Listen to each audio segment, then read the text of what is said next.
Hello, guys. Welcome back to Stagey Dom, the podcast chatting to some of the biggest stars of pantomime, musical theatre, and variety. And we have got an up and coming star here today. Hi everyone, my name's Jamie Leahey and I'm an up and coming ventriloquist. And so you've just finished doing pantomime in Bromley. How was that being booked by one of the biggest producers in the country? That must have been thrilling for you. Yeah, it was really exciting. We had a great pantomime season in Bromley and I was so lucky to have such a great cast and spend Christmas with some great people. But doing pantomime for Crossroads it was a dream come true, really, because It is something that I've always wanted to do. Pantomime is a big part of my act and my roots. You know, I've always been brought up on pantomime, and it's old school comedy, really. It is, absolutely. So that's what I've always been into, and that's what I do. So Crossroads, obviously being the big dogs of the pantomime world, I've always aspired to work with them because they're so professional, and the production standard and the scripts and everything is just like another level. So when obviously I was asked to work for them in Bromley, I was over the moon, and I couldn't really say no, to be honest. Absolutely. And what was it like sharing the stage with one of the biggest names in show business and one of the nicest people in show business, Sue Pollard? Just amazing. Really was. She played my mum. So in the story, we did Beauty and the Beast, and she was Mrs. Potty, and I was her son, Silly Billy. And we were captured by the Beast, and we worked for him in the castle. And she's just so kind. And I met Sue at the press launch, and then we switched the lights on together in Bromley a week before we started pantomime rehearsals. And, you know, she's just really fun to be around, you know, and she makes sure everyone's okay and everyone's having a good time.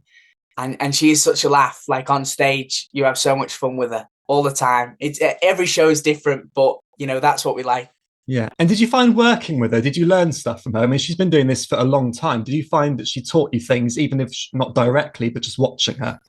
Yeah, 100%. There wasn't a show where, you know, I didn't find something else that, you know, she was doing, which I was like, oh yeah, maybe that's something that I could do in future or whatever. And it wasn't just like that with Sue, but Ben Stock, who was our dame, he's had years of experience in show business, and he's done pretty much everything in the musical theatre and pantomime world. And I just learned so much off him. And it's great for me, being a young performer, to stand there in the wings and watch and learn off all these, you know, greats and legends on stage. You know, I do my act in variety shows all year round around the country in different bits and bobs, and just, you know, standing in the wings watching the likes of Mick Miller and Billy Pearce, it's just, you know, it's mind-boggling, because I'm like, 3 years ago I didn't think I'd be here doing this, but I'm still learning, and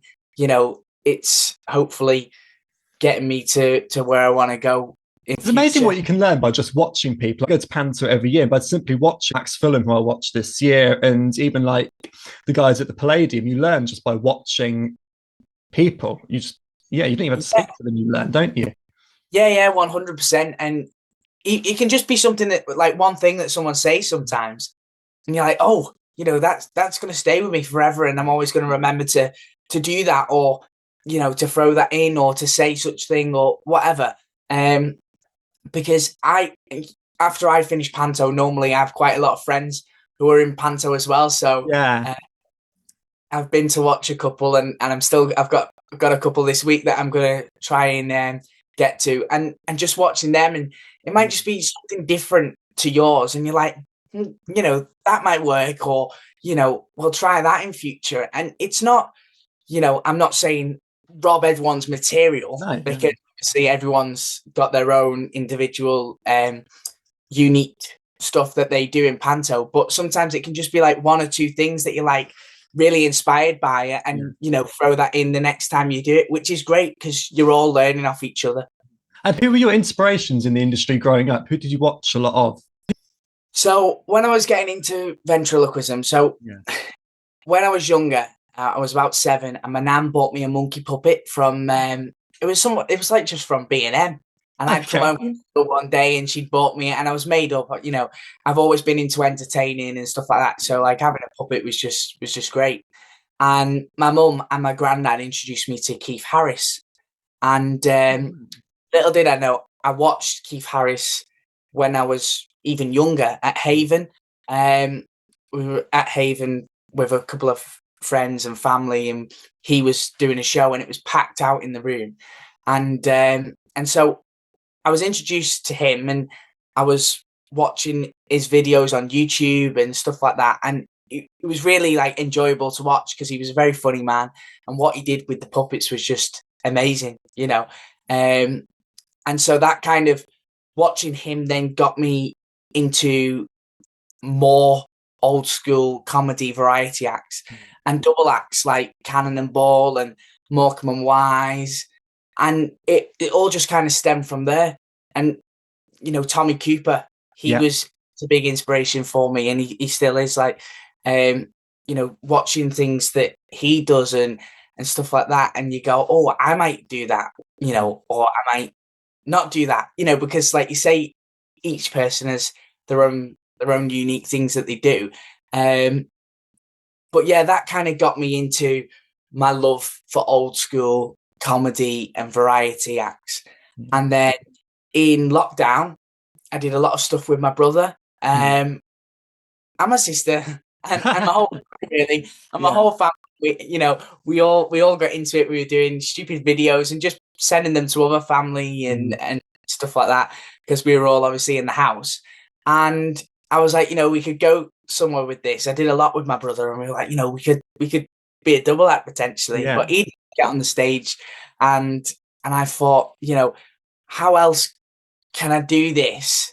Do something with it, but I can't because, you know, I'm in the house. So there's no one else I can do it with. So I had that puppet there, and I was like, you know what, I'm going to practice ventriloquism. And it's not easy. Like, I gave it up several times. And then the rule of 6 was lifted in lockdown, and we went out as a family for some food. We went to Wagamama's, and I ordered my food in ventriloquism. And my mum was like, you're actually getting quite good at that. So then that's when I really got my head down and started practicing it all the more.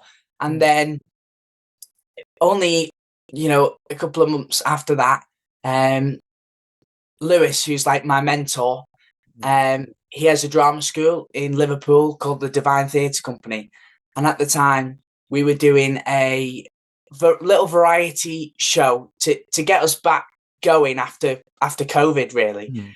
And he was like, just still do your magic, because I used to do a magic act, which was like Tommy Cooper. It kind of went wrong, and then only at the end really go right. And it was funny because I was young. I was only 7 when I used to do that, and my character was called Professor Muddles, and I had this assistant called Dallas, and he was like a 19-year-old. So I was like this little kid on stage, and my assistant was like much older and taller than me, and I'd be bossing him about. And that was the funny thing about it.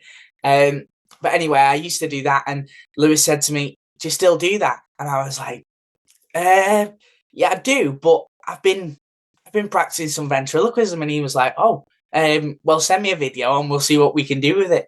So I sent him a video of me, and I had another puppet then that I'd bought off Amazon, and he was a bird called Ned. He was just a parrot.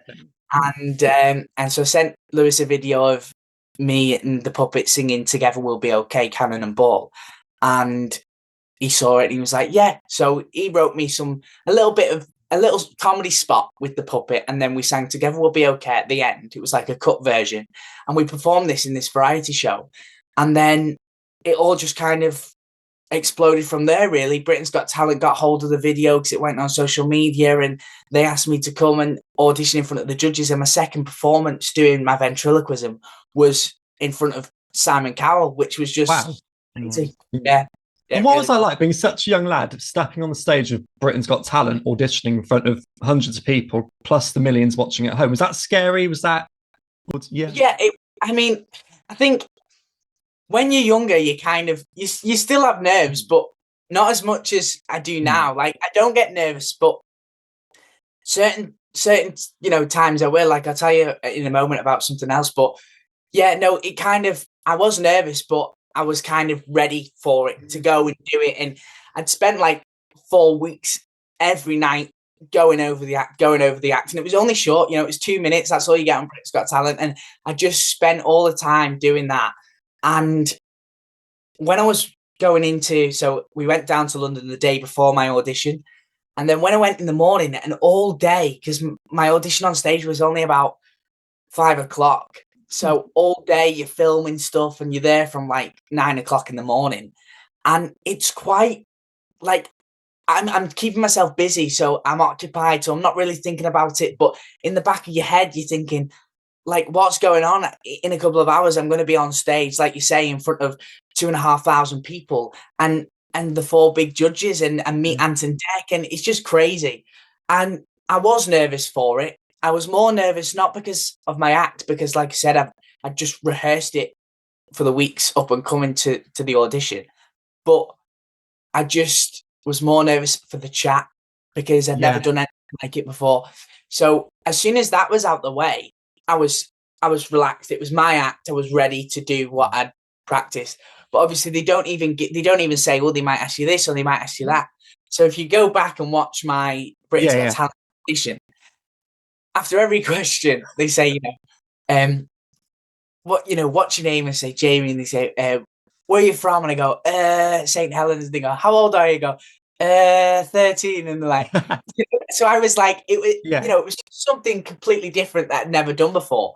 So yeah, I mean, I was nervous, but because just for the chat, and then for the semi-final and the final, then I was a bit more relaxed going into it. I was more nervous. It's the opposite then, because they were so quick, especially after the semi-final to the final. I only had 2 days to prepare my act. The chat was easy. I wasn't worried about that at all. So the roles reversed then. But it's wild because, like, to go from not experiencing anything like that to then doing it all the time in the space of 6 weeks or whatever it was, it's crazy. It's like something you wouldn't have thought I'd be doing. And going back to saying about the nerves as well, like now I'm 17 now and I was 13 when I was on Britain's Got Talent. So the other month, back in April last year, I performed at the Pantomime Awards in Woking, and I was really looking forward to it. It was hard because me and Lewis, who's my mentor, we had to kind of put together this 7 minutes of material that I'd never done before, or that had no gags in that people would have heard in pantomime before, because we wanted it all to be fresh and we didn't want people to be going, because that room's full of comedians, comics and pantomime directors and producers that will have heard all the gags in the world before, because that's what pantomime is, and so we had to kind of think on our feet and think, right, how can we be clever with this? And so we got together a solid 7 minutes and a song at the end of it. And it was very good. The act was very good and it was very well received in the end. But going into that, I hadn't really had time to think about it, because again, that was another quick fix.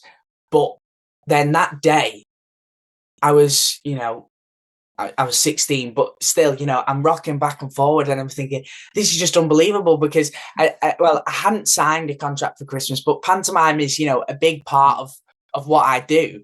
And having so many producers and directors and everything in the theatre, it's kind of one of them. I would never not get work ever again if it went wrong. I'm not saying that, but, no. People's first impressions, isn't it? So absolutely, the whole day I was just like, probably more nervous than I should have been, but you can't help it sometimes. So as soon as that was over, when you get that response from the audience and it's well received and whatever, you can kind of come off and you're like, it just feels like a huge weight off your shoulders, but also a relief, that it's gone down well, and you want to celebrate then, you want to have a good time. And then how soon after that did you get Crossroads? I think it was a month Okay. and a bit. What was your earliest memory of live theatre? So my nan and granddad used to take me, my brother and my sister, and my cousin to the pantomimes when we were younger, probably from the age of about 3 or 4. And I remember watching St Helens Theatre is my local theatre, and I remember watching all the titles. When you go in, if you walk into they have a lounge bar like at the side of the stalls, and in there they've got all the posters from going back years and years and years. And it's strange now me walking in there because I'm like, I've seen that one, I've seen that one, I've seen that one. And then you're like, I've been in that one, I've been in that one, I've been in that one, you know.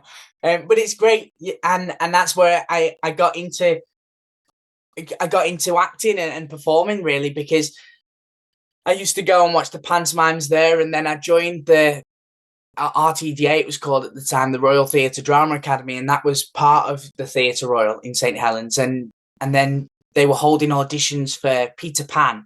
It was an Easter panto with Ray Quinn as Peter Pan, and I'd only been in the drama group about 5 or 6 weeks, I'd say, and they were auditioning for not just in the drama group, but the whole. They were open auditions for your Michael, your John, and your Lost Boys, and so I went for that.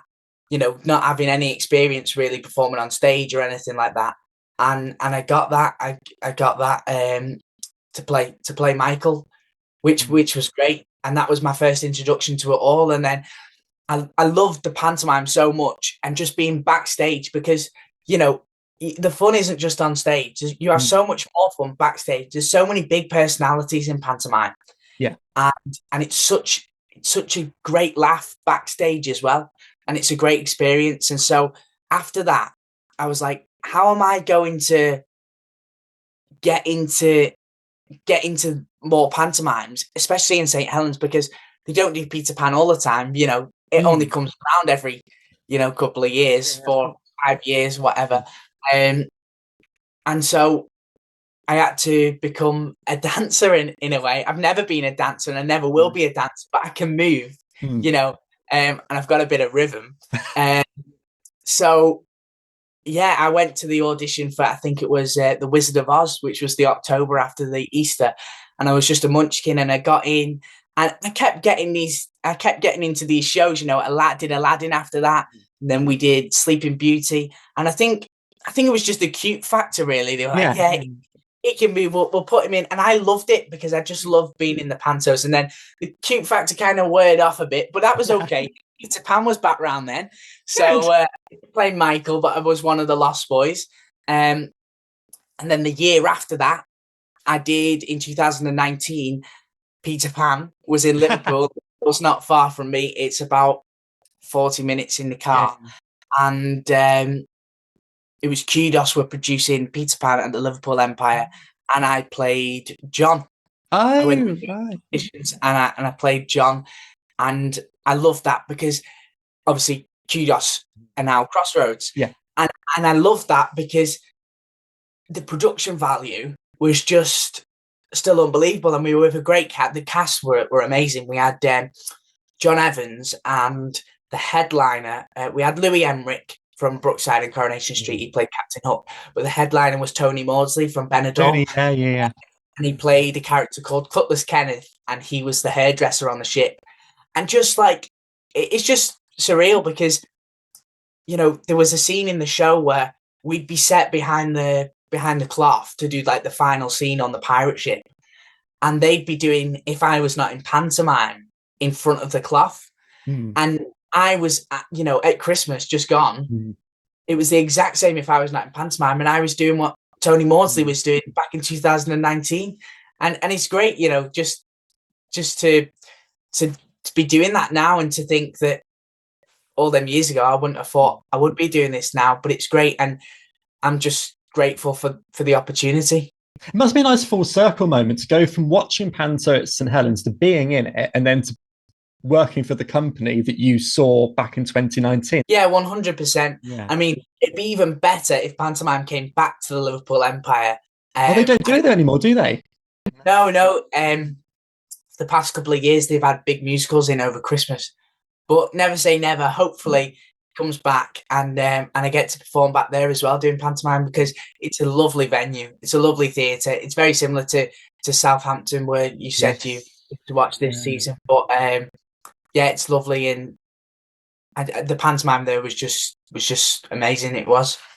So what panto in theatre would you like to do? If you could do any panto in any theatre, what would it be? And who would your cast be? Who would you have in it?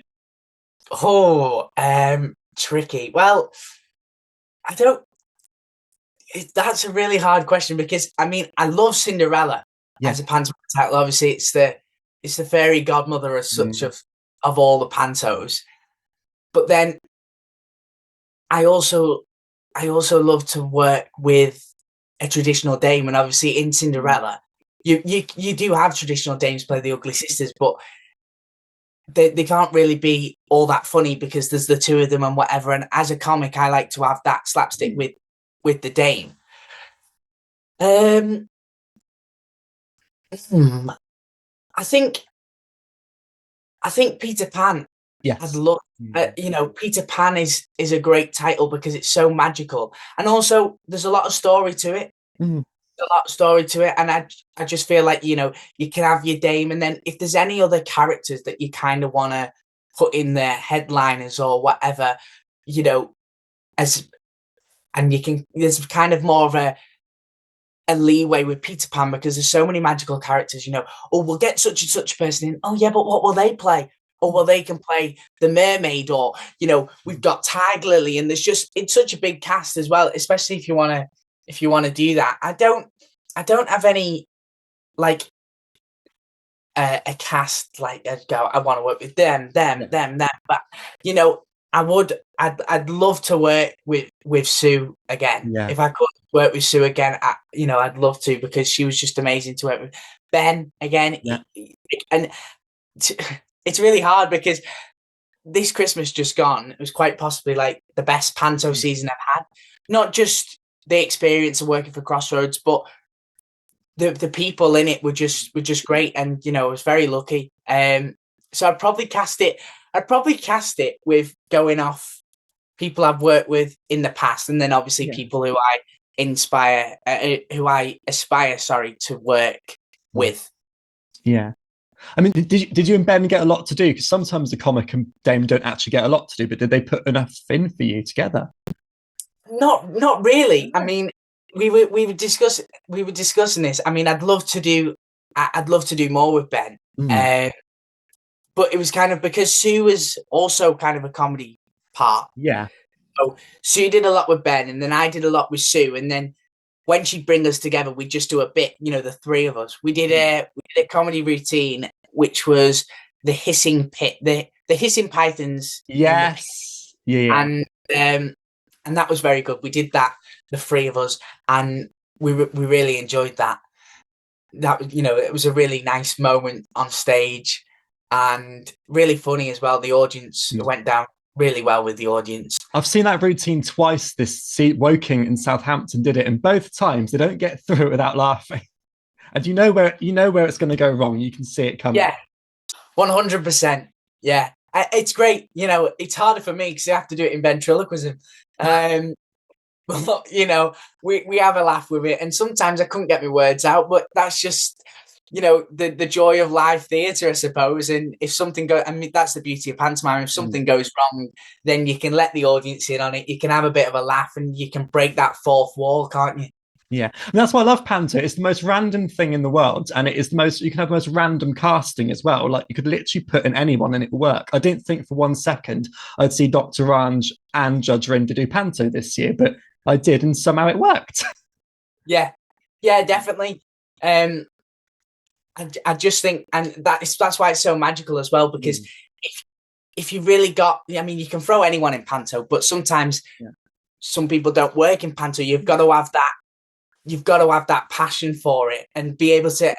And Ben was telling me over Christmas that he's worked with some people that potentially they get into the rehearsal room and they really want to do well, but it's not quite working for them, and they work so hard because the passion's there, and it ends up being fantastic, and the show ends up being great, and that's what you want, really, especially when you get a headliner in who's potentially it'd be their first panto or whatever, and you kind of want to teach them what you can, but also leave them to find their own feet and do really well at it. And I think that, like you say, that's the beauty of it, that anyone can really come into panto and find the feet and really enjoy it. And how much input do they let you have? Because you've worked for a couple of different companies now. Do Crossroads let you put a lot of your stuff in? Well, how it worked this year was, this was obviously my first time working for Crossroads. So normally, like the first time working for any company, obviously they let you have your input and say kind of, right, you'll do your opening spot here. That needs to be a couple of minutes or a short puppet spot. And they kind of trust you because, obviously they trust you and they've booked you and they know what you do outside of panto as well. They're kind of like, right, so you'll put that in there and you put that in there, and they leave that to you. Okay. Which is good, because you've got then that you can say, normally I do change it up a bit for panto, but normally it's something that I do in my act as well. If you get me, or material that I've developed over the year that'll go, that might work in panto, we'll put that in. So yeah, we did this year just gone. I did an opening spot with Chuck that I wrote and put together, and then I did a second spot in Act 2, which was I started it with Chuck, and then we got 2 people out of the audience to do their human dummy routine, and I do that slightly different because to some vents, because I do the usual stuff and get the guy to do all kinds, but I get a man and a woman up and I sing a duet normally for the 2 of them in ventriloquism, back and forth. Yeah. So that's something unique about my act, but it's nice because it's great to see. It's great for the audience to see what you're adding to the show and enjoy that as well. Yeah. And where do you start when you're learning ventriloquism? How did you start learning? So, like I say, in lockdown, I just started watching more videos on YouTube and kind of watching Keith Harrison and other vents, and everyone does it differently. But Keith, for me, was the one who I kind of followed and looked at how he did certain things. And I mean, since Britain's Got Talent, I look back at videos of Britain's Got Talent and I'm thinking, wow, I can't believe I got away with that. Because not my ventriloquism, because my ventriloquism, when I'd kind of mastered it, I'd mastered it then, there was no back step. But the puppeteering is also another hard thing to do, and that kind of comes second nature after you've learnt the ventriloquism. But I feel like my puppeteering has got better over the years as well, and it's all about keeping the character alive and making the audience think that whatever you're holding is real, and because if they don't believe that it's real and then you don't believe that it's real, then there's no point in you doing it. But that's the nice thing about it, is that they kind of believe that, and that's the joy of pantomime as well, because anything on stage, this year we had these 2 big 2 of our ensemble came on dressed as 2 big gingerbread man, and it's great because the kids in the audience in their head aren't saying, oh, that's someone dressed up as a gingerbread. The magic of it all, it's just like Peter Pan. When the kid sees Peter Pan fly, they're not like, oh, that's done this way or that way. They're just amazed because Peter Pan's flying, and they don't think about what's behind it or whatever, and that's great. Yeah. And what else would you like to do with your career? Like, obviously doing panto at the moment, you do your variety shows. What else would you like to achieve? Like, what's on the bucket list for you? I'd like to be a presenter, children's TV presenter, to maybe get started off with, and hopefully that's something that I'm working towards and I want to try and make happen. And I've got some things this year that booked in that are hopefully going to take me to that next step in that part of my career, because it is something that I've wanted to do for a long time, but I've only just left school and I'm now kind of finding my feet a bit more. And so that is something that I want to take that leap and do, because I have got my ventriloquism. I've also got experience in musical theatre and acting, and I'm trained in musical theatre, which is something else. It's another string to my bow, and I love them all. I love doing all these different things, and I've been very lucky over the past 4 years to have a lot of work. Really, work's not stopped with my ventriloquism. There's a couple of, sometimes you have a bit of a in the year where you've got 3 or 4 weeks and you're not doing anything, but then that's where you can have a bit of a rest, and enjoy that break. But I've been very lucky to have kept going with work, and I've not got an agent. I've not had an agent since Britain's Got Talent, and it's all kind of come in for me. But now is the time where I want to say, right, I want to do this, but I also want to do this, and I also want to do that. So how am I going to navigate that and get to where I want to go to next? So hopefully, presenting is another big dream, and it's something that I'm looking forward to hopefully starting to do. And is the plan to do panto every year? Have you got panto booked for this year yet, or has it not come around yet? Not quite yet. No, I think it's very early, considering some pantos haven't finished yet.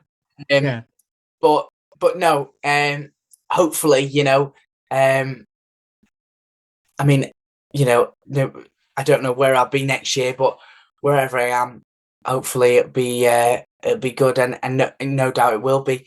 But yeah, I think panto is something that I'll do forever, hopefully. Absolutely, yeah.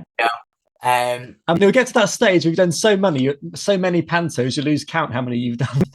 I know, exactly. Yeah, I mean, I saw a couple of things on social media this Christmas, and a couple of friends were celebrating like 1,000 performances in panto, and this, that, and the other. Yeah, speaking to Neil Hurst on Friday, actually, and he celebrated his 1,000 panto performances Neil's done this year up in Nottingham. Wow. Yeah. But I'd lose track at that point. I'm going to ask him. I said, when did you start counting? Because I'd lose count after the first week. You do like 12 a week, don't you? Yeah, definitely. I mean, it's crazy, but hopefully I do panto every year, because I enjoy it. And unless I'm doing something else or I'm contracted doing something else, I think there's no excuse why I shouldn't do panto every year. Yeah. I love it so much. For me, it is hard work and it is tiring at times, but it's so enjoyable, and that just overlooks everything else. Because just being on stage with great people and having such a laugh backstage, and then coming on stage and seeing the audience have a great laugh, it is great. How do you find your stamina? I mean, you're doing 12 shows a week for a month. It does get knackering when you're doing 2 shows a day. You're a young lad, obviously, but do you get knackered? Do you get tired? How do you find that stamina? Not really. I do get tired. Normally I get tired once we finish the full run. I have a couple of lines, but no, because I enjoy it so much, and it is a passion for me as well. I don't really get tired. And once you're in the theatre from the morning, and you have a bit of a break in between shows, and there was the odd day at Christmas where I'd have a little nap in between the 2 shows, because I've been tired or I've travelled. Like I travelled home for Christmas and then travelled back. So my first performance on Boxing Day, when I came in, I was just exhausted. But you can't let it affect your performance either, and you've kind of just got to drive through and go with it. And that's what you've got to do. But doing pantomime, also the audience help with that, because they bring such an energy to the show. And without the audience, we couldn't do pantomime, because they're the key. They're the main character in pantomime, the audience. Because rehearsals and dress rehearsals and technical rehearsals and all that, none of that is ever the same as a show, because you've not got the key ingredient, which is the audience, and especially for a comic and for anyone that does comedy in a show, unless you've got an audience, it doesn't work. So getting that audience for me is kind of like another like weight off like of your shoulders, like, and you kind of when you get that response off them, you're like, oh yeah, you know, that works, and that's when you can really enjoy it all the more then. Yeah. Look, Jamie, thank you so much for joining me today. One final question. What advice do you have to anyone wanting to get into this industry and do what you're doing at such a young age? I'd just say whatever you want to do, make sure, you know, you practice it and you hone that craft of whatever it is you want to do, whether you want to be a singer or a comedian or an actor or a dancer, whatever it is in the creative industry that you want to do. Just go for it. Yeah. Think big. You know, there's nothing stopping you doing whatever you want to do.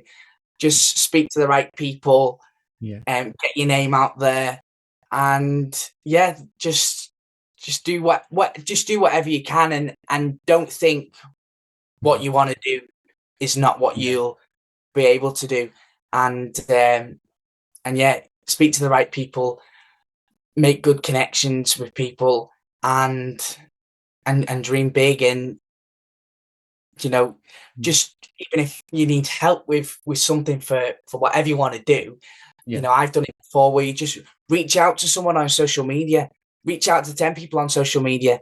9 people might not get back to you, but one person might, and you know, it's a foot in the door. And so definitely just go for it, and hopefully whatever you want to do happens. Amazing. And I think if you do want to do it so much and the passion is there for whatever you want to do, then there's no excuse why you shouldn't be able to do it. Amazing. Thank you so much, Jamie. It's been a pleasure chatting to you. Thank you for giving up your time today. And hopefully I'll get to see you in Panto this year, wherever you're going to be. Yeah, you'll be the first. I'll let know when amazing. Now, you are next on I've got a bucket list of people who I want to see in Panto. I've ticked loads of people obviously, and you're literally right at the top. So hopefully wherever you're going this year, I get to come and watch you. Where are you based on? I'm down in Berkshire in Newbury. So yeah, kind of near where they filmed Downton Abbey. Have you heard of Downton Abbey, the TV show? Yeah. I'm literally down the road where they filmed that. Oh, great stuff. Well, hopefully we're somewhere near there as well then. Amazing. Amazing. Thank you. Well, thanks so much, Jamie. Thank you. See you soon.